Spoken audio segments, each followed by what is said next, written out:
केंद्रीय मंत्री पीयूष गोयल भरतपुर पहुंचे हैं। सांसद रंजीता कोली ने पीयूष गोयल का स्वागत किया है। भरतपुर के प्रेम गार्डन में पीयूष गोयल मीडिया से रूबरू हो रहे हैं।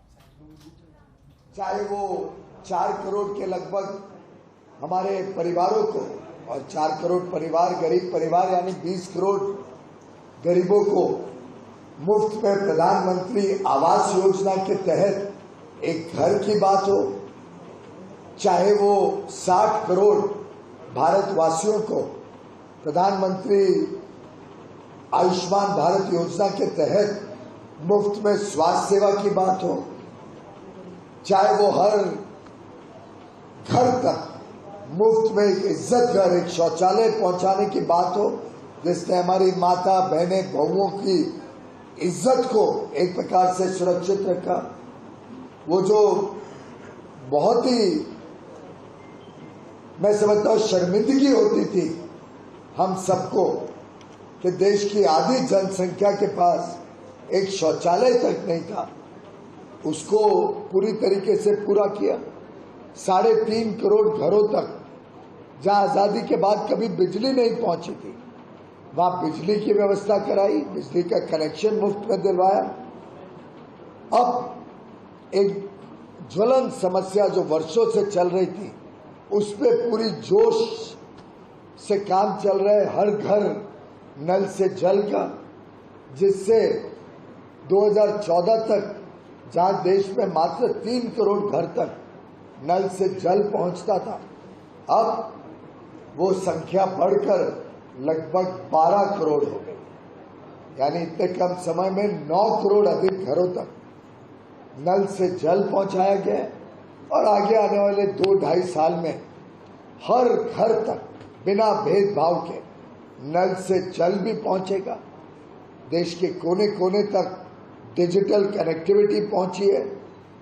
और किसानों के लिए तो अलग अलग योजनाएं, चाहे वो प्रधानमंत्री किसान सम्मान निधि हो, जिससे हर किसान परिवार को 6,000 रुपए प्रतिवर्ष एक सम्मान के रूप में मानधन दिया जाता है, चाहे वो एमएसपी की बढ़ती हुई खरीद हो, बढ़ते हुए दर हो, चाहे वो गन्ना किसान को समय पे उनके गन्ना का भुगतान का काम हो, और अभी अभी हाल में पुनः एक बार फर्टिलाइजर सब्सिडी को भारत सरकार लगभग 4.25 करोड़ रुपए देके हमारे किसानों को खाद्य के लिए कभी परेशान ना होना पड़े, वो सुरक्षा देने का कवच मोदी जी के नेतृत्व में इस सरकार ने किया है।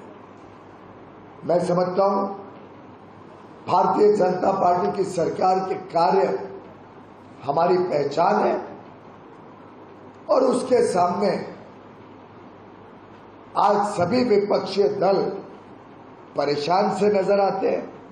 आप देख रहे हैं कैसे आपस में भी लड़ते हैं और फिर सोचते हैं कि हम एक साथ एकजुट हो जाएं, क्योंकि प्रधानमंत्री मोदी जी की जो लोकप्रियता है, जो हर घर हर नागरिक तक पहुंची है, चाहे वो युवा हो, महिला हो, दलित हो, आदिवासी हो, देश का हर वर्ग, हर गरीब व्यक्ति, हर मध्यम वर्ग का व्यक्ति, हर समाज आज प्रधानमंत्री मोदी जी के पीछे एक चट्टान की तरह खड़ा है।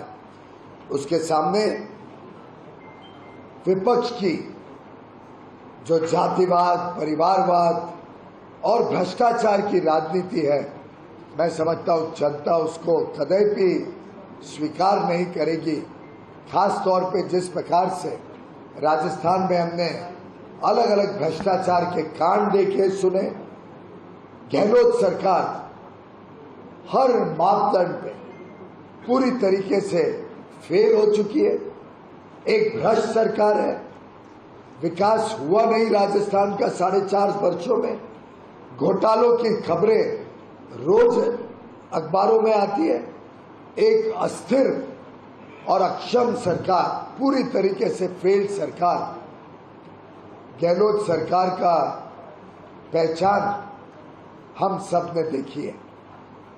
आप सबने देखा जल जीवन मिशन के तहत प्रोजेक्ट में केंद्र सरकार तो पैसे भेज रही है, लेकिन लोगों तक नल से जल नहीं पहुंच रही। सुना जाता है 20,000 करोड़ रुपए के टेंडर दिए गए जिसमें भ्रष्टाचार किया गया। लगभग 2 ऐसे कंपनियों को काम दिया गया टेंडर में जिनका कोई पूर्व का अनुभव नहीं था। साथ ही साथ 5,000 करोड़ का एक घोटाला यहाँ के आईटी और कम्युनिकेशन डिपार्टमेंट में फर्जी बिल का और टेंडर में घोटाले का सामने आया है, जिसमें ई-पॉस मशीन, ई मित्रा डिवाइस वगैरह में घोटाला हुआ। साथ ही साथ खनन के क्षेत्र में लगातार घोटाले की खबरें राजस्थान में आ रही हैं। मिड डे मील जो जनता और गरीब जनता, गरीब बच्चों के लिए योजना बनाई गई है, जिसमें केंद्र सरकार बड़े रूप में पैसा भेजती है, मिड डे मील तक को इस गहलोत सरकार ने छोड़ा नहीं। उसमें भी भ्रष्टाचार की बातें आती हैं। यहाँ तक कि यहाँ पे महिलाएं, बच्चियां सुरक्षित नहीं है राजस्थान में। और गहलोत सरकार इतनी विफल सरकार रही है कि कन्हैया लाल के जो आरोपी हैं उनको भी अभी तक सजा नहीं दे पाई, सजा देने में विफल रही है। बिचौलिए राजस्थान में पूरी तरीके से नजर आते हैं। हाल में ही 2 करोड़ रुपए के रिश्वत के आरोप में बिचौलिए पकड़े गए। सरकारी दफ्तर में, योजना भवन में लगभग 2 करोड़ 31 लाख रुपए और 1 किलो सोना पकड़ा गया। कोविड के समय में भी ऑक्सीजन कॉन्सेंट्रेटरों, अलग अलग जो सुविधाएं देने की बात थी, उसमें भी गहलोत सरकार के घोटाले सामने आए। भरतपुर में भी घोटालों से ये सरकार कम नहीं दिखाई दी। यहाँ का एक एक विधायक, और यहाँ तो ऐसा क्षेत्र है कि 3 तो मंत्री है, 3 को मंत्री का दर्जा दिया गया है। 6 लोग, 6 के 6 आज के दिन घोटालों में लिप्त हैं, जनता में बदनाम है। और मैं समझता हूं जितनी विश्वासघात गहलोत सरकार ने राजस्थान के जनता के साथ किया, शायद ही हमने कोई प्रदेश में इस प्रकार का विश्वासघात देखा।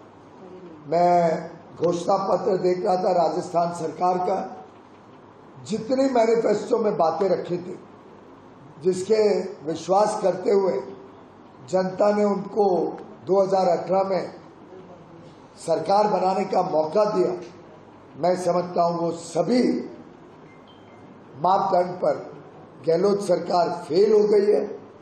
चाहे वो महंगाई कम करने की बात हो, आज सबसे महंगा पेट्रोल डीजल राजस्थान में मिलता है, सबसे महंगा, क्योंकि केंद्र सरकार ने 2 बार बड़े पैमाने पे पेट्रोल डीजल के दाम कम किए।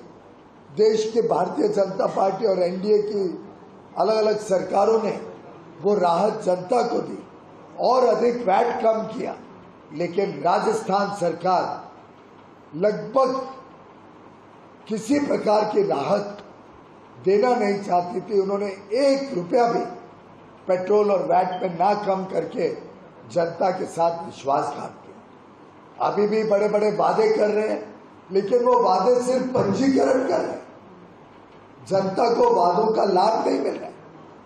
पहले भी किसानों को विश्वास दिलाया था कि हम लोन वेवर देंगे।